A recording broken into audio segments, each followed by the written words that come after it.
Hey everyone, it's JT. Jumping on a minute or two early here today just to make sure that the stream is working okay.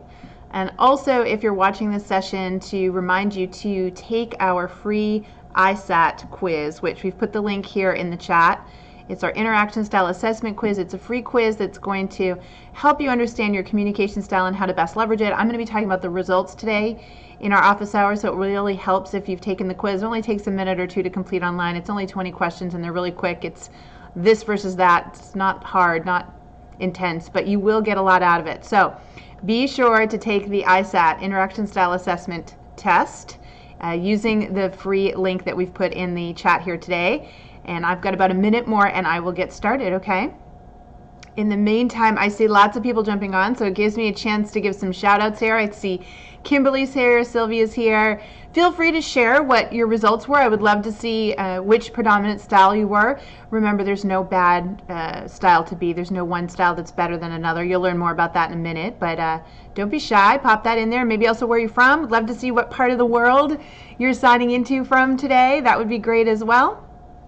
And I'll leave a little bit of time at the end of today's session to take questions as well, so be prepared for that. Good. So we've got one contemplator already. Fantastic. I'm going to talk about all the strengths of a contemplator in a little bit here. And we'll see who else. So hi, Rachel. Lots more jumping on. Excellent. Again, one more reminder, we're going to be talking about communication styles today, specifically using the free quiz that we provide at Work It Daily called the ISAT quiz, which stands for Interaction Style Assessment Test. And you're going to want to take that test. It only takes a minute or two to complete, but it's going to help you in today's discussion. Wonderful. Oh, we got a couple contemplators on the line here today. Wonderful. Good stuff. All right. Well then, just a couple more seconds and I'm going to get started, I promise. We've got 30 minutes together. Don't worry if you can't stay for the whole thing. We do record this session and you will be able to watch it afterwards, no problem. If you have to leave us, but hopefully you can stay to the very end.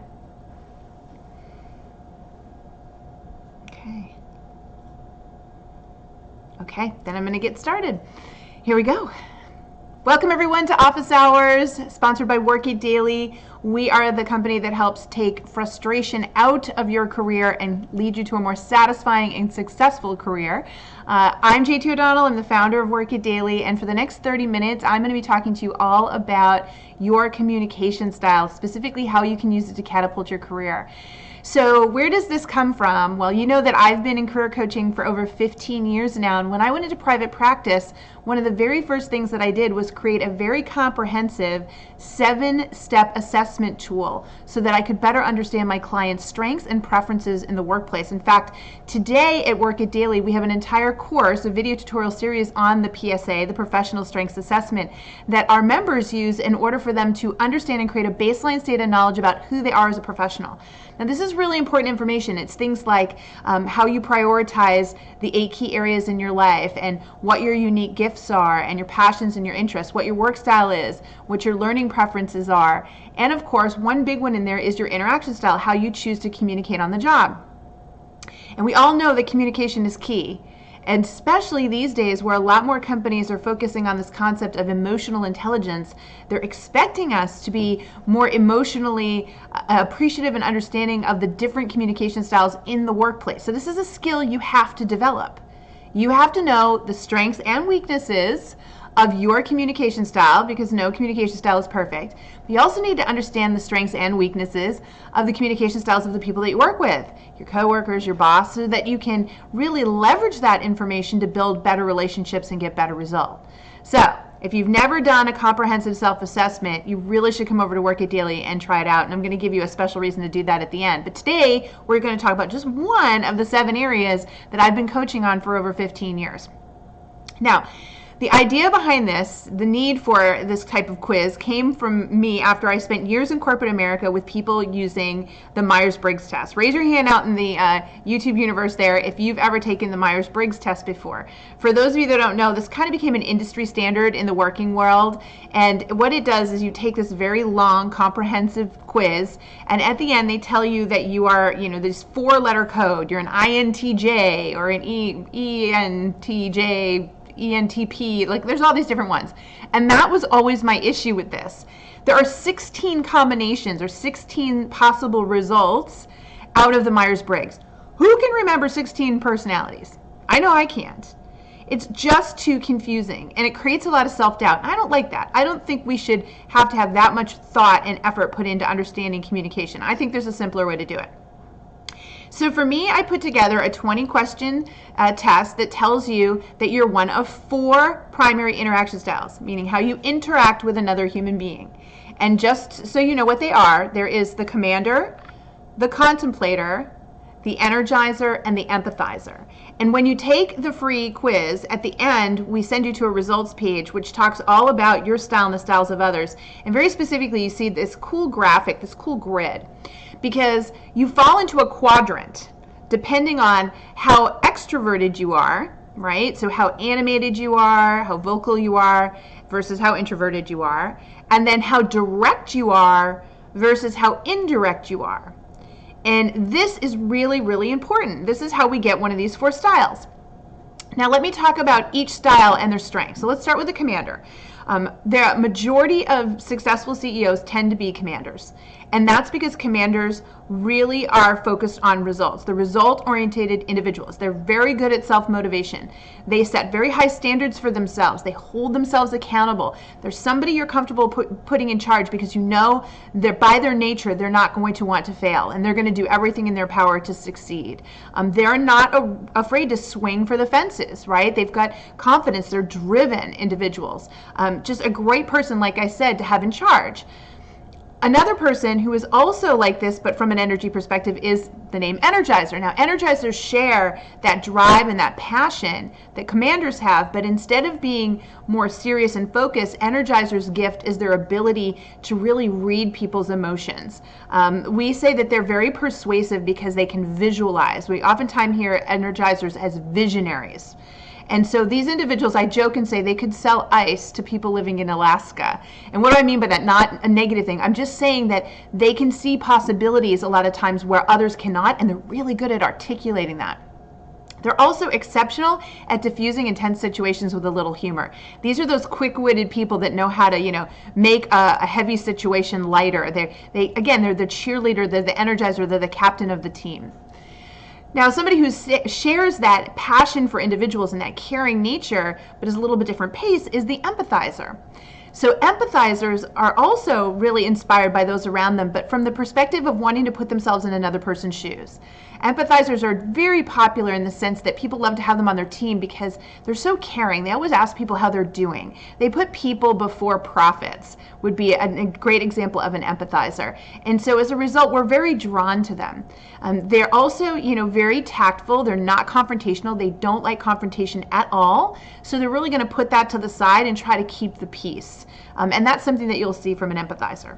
And then lastly, someone who shares that tactfulness is the contemplator. Now, contemplators are amazing in the sense that they really think deeply, they cross their T's, they dot their I's, and they're extremely careful in what they say and how they say it. I had a contemplator once tell me, and I always tell the story, that he said, every time I open my mouth, it's a window to my soul, and so I choose my words carefully. What a beautiful thing to say, And so contemplators are those people that you want on your team because they'll see something when the rest of us are all excited and ready to go, and maybe overlooking something, maybe letting our emotions get the best of us. That contemplator is going to hold back, really look things over, check it twice, and he's usually the one that identifies something that we didn't otherwise catch. And so they're such good people to have on our teams. All right, so can you see that? You see those 4 types? Don't they all sound great? Because they are. Because you need all of these styles in your company as your coworkers. And you can work with any one of these styles. They all bring gifts to the table. And so in my experience, the best teams have this diversity. They have people of all different styles in them. However, as we can all imagine, our strengths create our weaknesses. And so what happens is that people are oftentimes misperceived. Their communication style is misperceived. Because think about it. You're one style, but somebody's the other. They're not going to necessarily see your motivation, your thought process, especially when you're dealing with your polar opposite. This is where the greatest amount of conflict comes from. So let's go back around the circle there, those 4 quadrants, and talk about each one. Commanders, how can they be misperceived? Well, In their mission to be successful and get results, they sometimes can be misperceived as being a little harsh, being a little too direct, a little cruel. I've heard people refer to them as unfeeling or uncaring. In reality, they're just focused on doing a good job. That's their priority. And they're not really realizing that they're hurting anyone's feelings, because in their mind, when they come to work, it's about doing a job. And, we check our feelings at the door and we get the work done. We're being paid. We've got to do the job. And so in their effort to do their job and do their job well, it can come across as they're almost stepping on toes when it's not really intentional. As far as the Energizer goes, the Energizer has all that incredible positive energy. They walk into the room and they've got a light shining around them. Problem is, when their light isn't shining, everybody knows about it. So when Energizers are unhappy, they do wear their emotions on their sleeve, and we know it, we can feel it in the way they're talking or even not talking. And as a result, people will walk around on eggshells around them, which upsets them even more, because they can tell that people are being different around them because of their mood, and they're thinking to themselves, why do I not get to be in a bad mood when everybody else gets to be in a bad mood? But that's just the reality of an Energizer. Their energy that they put out into the world is heavily drawn upon. And so when they're not feeling that positive energy, that negative energy is equally powerful, and they need to recognize that. Now, when we talk about those empathizers, those kind and caring individuals who also don't like to be confrontational, the challenge that we see there is that they still deal with a lot of stress or negativity or problems, but the way they deal with it is by talking it through, or talking with other people about it. So the problem there is that empathizers are often caught talking behind someone's back, and that wasn't their intention. They were just trying to process their feelings about somebody, but you know how the workplace is. So that empathizer is, complaining about so-and-so and frustrated, just kind of wants to work it through in their mind what to do, is fine with it a few minutes later, but then the person they were talking to starts to spread the word that, that empathizer was saying this, that, and the other thing, and it causes some drama. So you really have to be careful as an empathizer about venting your thoughts and feelings, especially to other people other than the people that you're dealing with, because that can really come back and get you. And then lastly, my contemplators. The biggest challenge for contemplators is the fact that when they can't find the words to say something, they don't say anything at all. Contemplators are actually the most common type of individual to be passed over for promotion. Can you believe that? And yet, contemplators are very emotional, passionate people. They just keep it inside. And so we'll find out that managers will say, well, I didn't give, Bill a raise because he seems fine in the job he's in. He seems always pleasant and even keel. He's not speaking up and saying he wants more responsibility. He's not saying that he wants a pay raise. Contemplators tend to like to keep their head down and have their work, speak for itself. They're not good at speaking up for themselves. And so that then becomes a problem. They also don't like that conflict, that confrontation, and so they tend to avoid it at the cost of their own career. Okay? All right, so I mentioned the polar opposites. Now you've heard the good things and the bad things about all your styles. Once again, it is what it is. You need to think about your polar opposite. So I'm going to stop here and think, do you guys have any idea, guys and gals, the commander, what might be the polar opposite to the commander? Who is going to have a totally different style and approach out of those? Would it be the Energizer, the Empathizer, or the Contemplator? What do you all think? Any idea? We'll see. I'll give you a second to guess. All right, pop them in there. All right, the answer is the Empathizer. If the commander is being seen as, less caring and insensitive, the empathizer, who's very caring and sensitive, is going to have a hard time with that commander, especially in stressful situations. Meanwhile, the commander, who's just trying to get things done, is going to have a really hard time with that empathizer, who in their mind is being very emotional. So you can see how those two could actually butt heads. Can you see that? Which means the other two, the Energizer and the Contemplator, are the polar opposite. So in that situation, when Energizers get stressed out or it's difficult, they what? They exude more energy, more stress. They let it out. They let everybody know how they're feeling. Well, their polar opposite is the Contemplator, who does the complete opposite. They shut down. They don't want to say anything. So in those stressful communication situations, the Contemplator is looking at the Energizer and going, I can't, you're so all over the place, I can't focus. And the Energizer is looking at the Contemplator and saying, just speak, darn it, talk to me. It's like pulling teeth to get you to say anything. And so these polar opposites really in stressful situations can work against one another.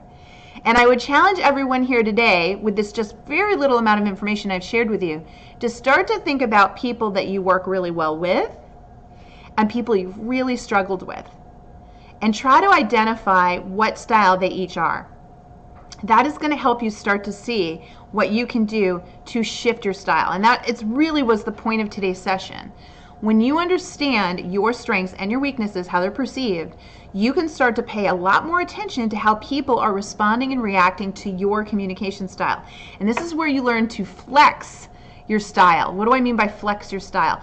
Well, you think about that person and go, wow, let me think about this. I'm a commander. I like to get things done and I want results. But this person I have to work with is an empathizer, my polar opposite.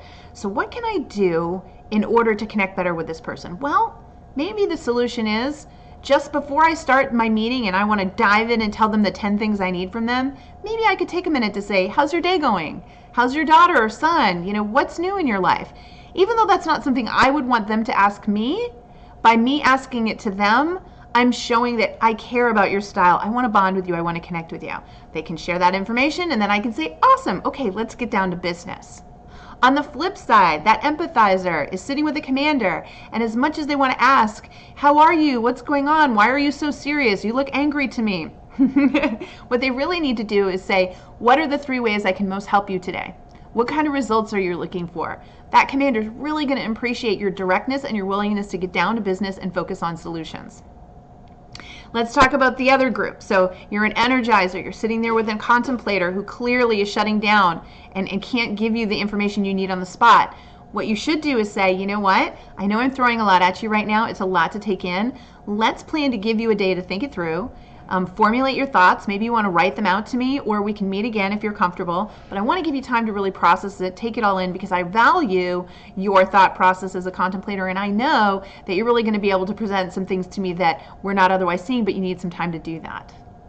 And the contemplator who's talking to the energizer, who's going at a lot, quicker pace, you should be able to say, I hear you, and I can tell that you want immediate answers from me right now, but I definitely need a little bit of time to think this through. Could we agree that I will absolutely give you the feedback you're looking for tomorrow at noon or on Tuesday, but I promise I'll follow through for you. They're just looking for answers, so giving them a timeline answer and letting them know you plan to make this a priority is all they need to hear. They don't have to have those answers on the spot, but you got to tell them something. So are we all seeing how that can work to your benefit? Okay, now I mentioned if you took the quiz, you're going to get a link to be able to look at videos and information that goes into much greater detail about all of these and how you can leverage your style. But I want you to think about that in terms of how you can start to approach, say, somebody in your office right now that's really challenging. And I'm even going to take a couple of questions here right now, but only questions that are related to this information, okay? So if you have maybe a situation with a coworker or a manager or somebody you've dealt with in the past, and you're saying, gee, I've really struggled with their communication style, go ahead and put that question in here, and I'll see if I can't be able to share and help you with that, okay? So while I'm doing that, I'm going to do my official version of a commercial break and remind you all, if you like this, if you're finding this really fascinating and helpful, that's why you need to join us at Work It Daily. That's what we do. So when you sign up for our program, it's a monthly subscription, and it's very low cost and affordable, especially today, because we're going to give you a discount code. Anytime you come to our live office hours, we have a time-sensitive discount code that can save you $10 a month off our program.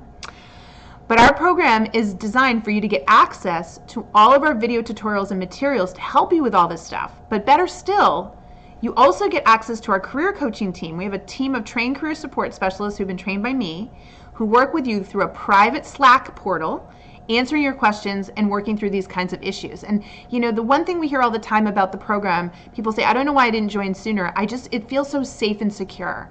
This is a place where you can come and really talk about the things that are bothering you. I tell people, I'm a career therapist. I'm just going to tell you what I am. Because people want to tell their story. They feel it's very personal and they want to get personalized answers and results. And that is a path to greatness. It's not a sign of weakness to get help. It's a path to greatness. But up until now, nobody's ever thought about this. Never even thought that school doesn't teach you any of this stuff. Nothing. You didn't learn anything about your communication styles and how to leverage them, or your work styles, right? Or your career decoder. We did the personas last week. All these different things that we do inside Work It Daily. Nobody has ever taught you how to do that before. And it's a game changer. So this is how you do it. You join us. And then lastly, I'm going to tell you that You're part of an amazing community. So our members are all able to chat with one another inside the program as well. Again, it's all private. It's not somewhere out in the universe that anyone can Google search. It's in a private channel where you can have these conversations. So it's very powerful. You should never try to achieve career goals or improvement in a vacuum. You can't do it by yourself. Harvard Business Studies prove it. You actually need the 3 C's. This is why we know our program works. They have studies that have proven when you have coaching, courses, and community put together in this fashion, this is when you're best prepared to get results, because you're up against a lot of negativity. A lot of negativity up here, right? I can't do this, JT. I'll never figure this out. I'm not successful. You know, my communication style is useless. You need to fight back against this. Then there's all the people around you, the friends and family, all the people that, you know, don't necessarily want to see you succeed. I hate to say that, but, you know, they have a different relationship with you. And so you have to surround yourself. If you want to succeed and achieve your goals, you have to absolutely be surrounded by the right information and the right people. And this is the way to get that done. So I hope I've convinced you to check out Work It Daily. And if I haven't, I'm going to give you one more reason. Every January for the last couple of years, I have done a challenge to get people focused on their career. This year is by far the most exciting one I have ever done. I've spent months, the whole staff will tell you, months and months researching for this. It's called a 28-day career reinvention challenge. And the only way you can participate in this challenge is if you're a member. It's no extra cost, but you have to be an active member. And it's going to start on January 7th, and there's even going to be some pre-work. And for just a few minutes a day, applying the Work It Daily principles, you are going to have to go through a massive career reinvention. I'm going to show you what has to happen for you to be able to reinvent your career and take it to new heights. And by the end of January, you're going to have a whole different perspective, but you're not going to get access to that if you don't join me, okay? All right, so use the discount code today. Join us. Get started. You can get started right away on your professional strengths assessment. You can use the communication tools here today, plus the 6 others that I've got in there for you. Work with us and do that, and then boom, you'll be ready to go with the Career Reinvention Challenge, okay? All right. So enough on that. Let's take some questions from the audience today. So Kimberly says, what if you have traits of the other 3 types? What if your traits are the opposite of your current boss or someone who has authority over you? Okay, so Kimberly, wonderful question. You can have traits of the other 3 styles, folks, but you're always going to have one style that's predominant. Initially, when you take this quiz, you're going to be predominant in one style. Also, in some situations, we see people change styles in hyper-stressful situations. So, what do I mean by that? Sometimes people who are really strong commanders in stressful situations maybe become a contemplator. They shut down, vice versa. You know, I've seen people who are energizers, but when they're stressed out, go into commander mode. I've seen empathizers go into commander mode. You know, it varies. So the fact that you see this in yourself, Kimberly, is fantastic. And I would tell you that with a lot of work and coaching, you eventually bring yourself to the center of this. As someone who's worked in this for, again, over 15 years, what I've learned to do is change my approach depending on how I read the people that I'm working with. I flex my style to the degree that I need to. So I definitely have all 4 of these traits now. I try to leverage the strengths of each of these traits in the right situation. So you will develop that ability, and the fact that you're seeing that, Kimberly, probably means that you already have a higher level of emotional intelligence, so good for you. And my advice there is to keep working it. Right? But what some people will find is they'll say, JT, wow, I'm this one style, but I really wish I was another. And so can I change it? And the answer is yes. Most of the time, people stay the same communication style only because they don't make a conscious effort to switch it. Can you change? Absolutely. Will different situations make you change? Most definitely. I've had people say to me, well, I'm one way in work and another way when I'm a mother at home. It has to do with situation and environment and feedback. Oftentimes, our communication style comes from how we were raised.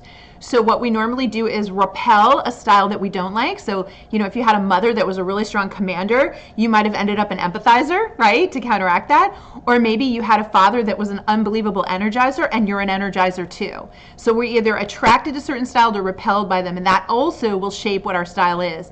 So you can do a lot of deep dive into where does mine come from?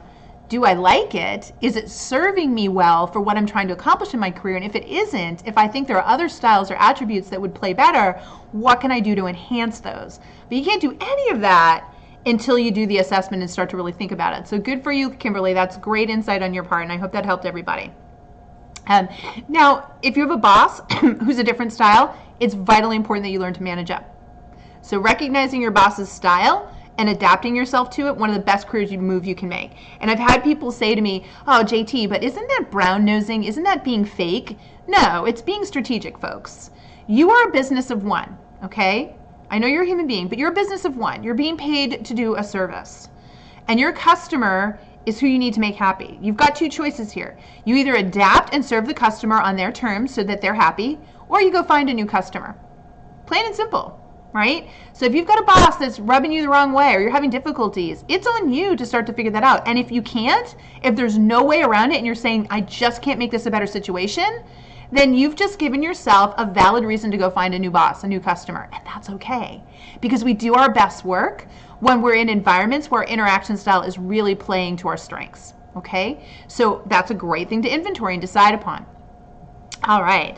Judy says, I worked with someone who constantly badmouthed others at work. I encouraged her to address them with her concerns, but she wouldn't. How should I have handled that?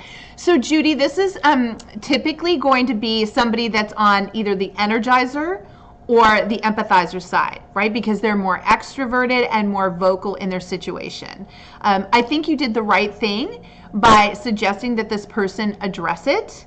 And I think the other thing that you can do in those situations, folks, and when you get more confident with it, you can say is shut it down and say, you know what, I have to be honest with you. I know that for you, it's really important to vent about these other individuals to feel better. But for me, I'm taking that negative energy in, and it just doesn't serve me in the workplace. It doesn't help for me to think negatively about these individuals. So I don't think I'm the right person for you to share that information with, to complain about these individuals with. It's draining me. It's not working to my advantage. I don't think it's working to yours either, but I just know for myself, it's not something that I can listen to. Now, not everyone can stand up and say that, but I will tell you, saying that to someone and tactfully pointing out the energy they're putting out there when they do this, the energy they're wasting on that, can help them see, but more importantly, how they're impacting you, and that you have a different style than they do. You might even want next time around to have them share this test and say, let's take this test together, let's talk about the different styles. In which case, when they come out the way they are, you can have a really tactful conversation about, these are your strengths, but also let me give you an example of where I've actually seen it work against you, in the scenario where you're sharing that negative energy. Probably more appropriate for if you're their manager, but again, if it's something that's really important to you, you could always try it that way. All right? Okay. Christina says, what do you do when you're an empathizer contemplator, but teammates are not educated about these different types of communication and your superiors are not people whom you can educate? Wonderful question, Christina. So the first thing that I would tell you is that with your peers, you can say to them, hey, I learned something really valuable about myself recently, and I wanted to share it. I learned that I am an empathizer contemplator, that I have a communication style that tends to be more reserved, more quiet, more tactful. But it doesn't mean that I don't care any less or that I'm not really thinking about this stuff. And I realized that I probably should share that with someone, that I should be proactive with everybody and help them understand me so they know that when I'm not speaking up or when I'm not saying something, it's me avoiding conflict. It doesn't mean that I don't have an opinion and I don't care. And that, I'm going to do a better job now of thinking about ways that I can communicate that on my own terms. Now, by you being proactive and saying, I learned this about myself and I think it might be impacting my relationships with all of you in the workplace, and I really want to make my workplace relationships better, so I want to share this information. What usually happens is they go, Christina, that's pretty cool. What'd you do? I said, well, I took a test. You want to take the test? Should we all compare results together? And now all of a sudden your peers can have a really honest conversation about why you are the way that you are. And I think the thing that you need to learn and reinforce with them is again, what did I say? There's no bad style. We are what we are, but we can use this information for good or bad, right? Or we could use it for evil, and be tougher on one another, or we can use it for good and really help one another. And that's how I interpreted it and why I shared it with all of you. What usually happens then, and again, I've seen this a lot, is the coworkers all talk about it and somebody says to the manager, you should see this test we took. We took this test and we all learned about our different strengths and who we are and why we work this way. This would be a really great thing for us all to do. And all of a sudden, boom, your manager's involved. So that would be the baby steps that I would suggest you take, because you'd be amazed how powerful this is when everybody's on the same page in the office. It's just so helpful and the stress reducing. I can't even begin to tell you. It's just amazing. So I would say try to give that a whirl. Okay. Yeah, very, very good. All right, team. Well, I've only got a minute or two left here. Those were great questions. Did you find the interaction style assessment test and its results helpful? Tell me in the comments below. Tell me what you thought. If you have lots of questions, maybe there's some private questions. Maybe you're thinking, I don't want to post this in the YouTube universe, but boy, JT, I want to ask some questions about this, and I really want to start working on this for myself. Then you know what to do. We're posting for you a discount code that you can use so that you can get $10 off a month and join our program. So folks, really, really inexpensive. You know, for those of you that don't know me, the whole point of Work It Daily, the whole reason I founded it was I thought it was unfair that the only people that were getting this elite level career coaching and information to get ahead in their careers were executives and pro athletes, people who could spend hundreds and thousands of dollars. In fact, true story, when I was trained as a career coach, they advised me to jack my rates up as fast as I could because then I'd only have to work with a few clients and I could make a lot of money. And I had a real issue with that, especially when our school system is not teaching this stuff. So Work It Daily's whole goal was to drop the geographic and economic barriers to amazing career coaching, to give every business of one out there a competitive edge. You deserve this. You deserve a little career therapy. You deserve career coaching. It's a path to greatness, not a sign of weakness. And if you don't invest in yourself, nobody else will. Employers are not doing it anymore. They just aren't. So you're a business of one. Every job is temporary. If you want your business to go to the next level, you've got to invest in yourself. So great first step today. Pat yourself on the back. You came to a session and learned about your communication style. Do more of it, whether it's with us or with someone else. If I can just tell you, do more of it. That is how you're going to get the results that you're looking for. Okay? All right, everyone. Thank you so much. Listen, we won't be with you for the next couple of weeks because we've got the holidays here in the U.S. So I just want to wish you all the very best over the holidays. We're going to have videos dropping, though, all week long. And, of course, you know, we've got our program that you can join. But we'll be back strong in the new year. And one last thing I just want to say, I hope all of you join so that you can do the 28-day Career Reinvention Challenge with me. I am so excited, can I tell you, to do this thing. It is a complete game changer, and I really want you to be a part of it. So come at the very least and join us for that, all right? Okay, team. Thanks so much. Take care. I'll talk to you soon. Bye-bye.